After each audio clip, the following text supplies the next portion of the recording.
President Bola Ahmed Tinubu has appointed Segun Aina as the new Registrar of the Joint Admissions and Matriculation Board, succeeding Professor Ishaq Oloyede. Hi, welcome to What's Happening. These are top 10 stories countdown today.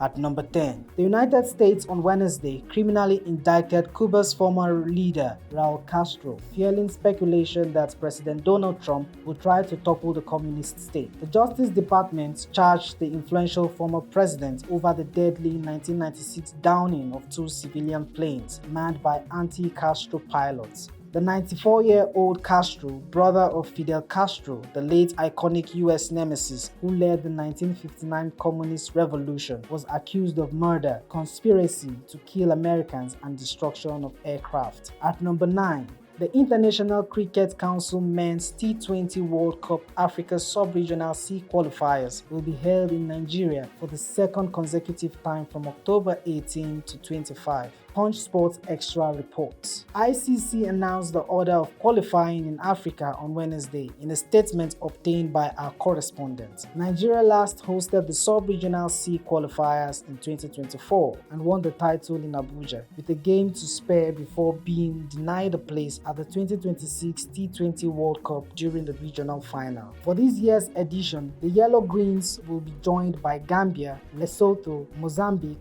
Uganda, and Zambia. The 6 countries will vie for the top 2 spots, with the successful teams advancing to the regional final next year. At number 8, the Oyo State's Governor Seyi Makinde has signed Executive Order number 001 of 2026 regulating the registration, coordination, and operations of vigilance groups, associations, and organizations involved in security-related activities across the state. The governor said the move became necessary to strengthen security coordination, prevent abuse by unregulated groups, and avoid ethnic confrontation and rising insecurity in parts of the country. Makinde signed the executive order during the press briefing held at his Kolakbo Ishola private residence in Ibadan, where top security officials and government functionaries were present. At number 7, 2 people identified as brothers have been killed by a truck along the Ruben Fasoranti Road in Akure, the Ondo State capital. Some eyewitnesses said the vehicle inspection officers were reportedly conducting routine vehicle inspections along the road when the crash occurred on Wednesday. They were said to be riding a motorcycle when the truck lost control and hit them. The sector commander of the FRSC in the state, Samuel Ibitoye,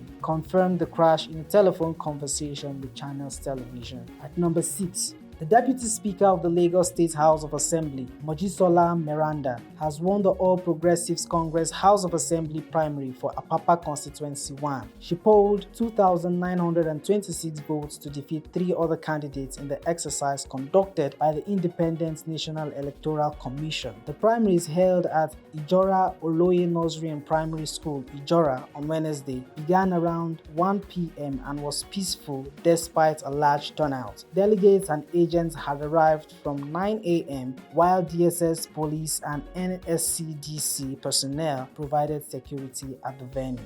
At number 5, Ben Murray Bruce, founder of the Silverbird Group, has announced the appointment of Mr. Roy Murray Bruce as the new chairman of the conglomerate, succeeding him after decades at the helm of the organization. The announcement was made by the elder Murray Bruce via his official X handle on Thursday. In his post, Ben Murray Bruce described Roy as bringing over 4 decades of leadership experience, vision, and governance expertise. The founder stated, as former president of Silverbird Group, he played a significant role in the expansion of our organization across television, radio, cinemas, retail, and property development, while helping pioneer Cineplex culture in Nigeria and West Africa. At number 4, Governor Diko Rada has emerged as the governorship candidate of the All Progressives Congress in Katsina State ahead of the 2027 general elections. The affirmation exercise was held on Thursday at the People's Square in Katsina. Chairman of the APC Electoral Committee from the party's national headquarters, Yakubu Masido, who supervised the exercise, said the governor secured endorsements through a voice vote by delegates and party supporters. He added that the outcome reflected the collective resolve of party members to maintain unity unity and strengthen the party ahead of the next general elections. He added that the exercise was conducted peacefully and in line with the party's guidelines. At number 3, the Independent National Electoral Commission (INEC) has revealed that the number of voters in Ekiti State has increased from about 900,000 recorded during the 2023 elections to 1,059,360 voters in 2026, following the continuous voter registration exercise. Chairman of INEC, Joash Amopiton, disclosed this on Wednesday in Ado-Ekiti during the official publication of the Voters Register and presentation to political parties for the June 20, 2026 governorship election in the state. The INEC boss noted that the publication of the Voters Register marked a critical constitutional and statutory step toward the governorship poll.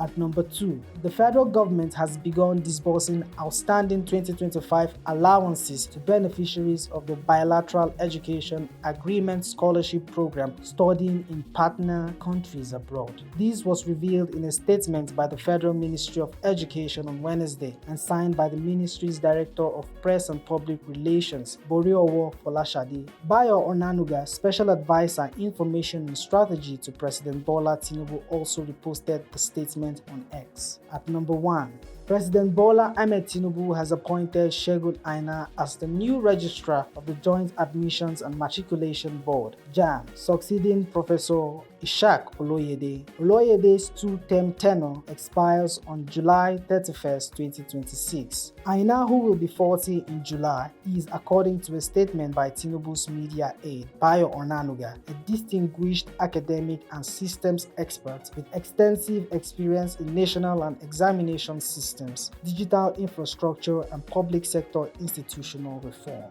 That's all for now. See you next time on What's Happening.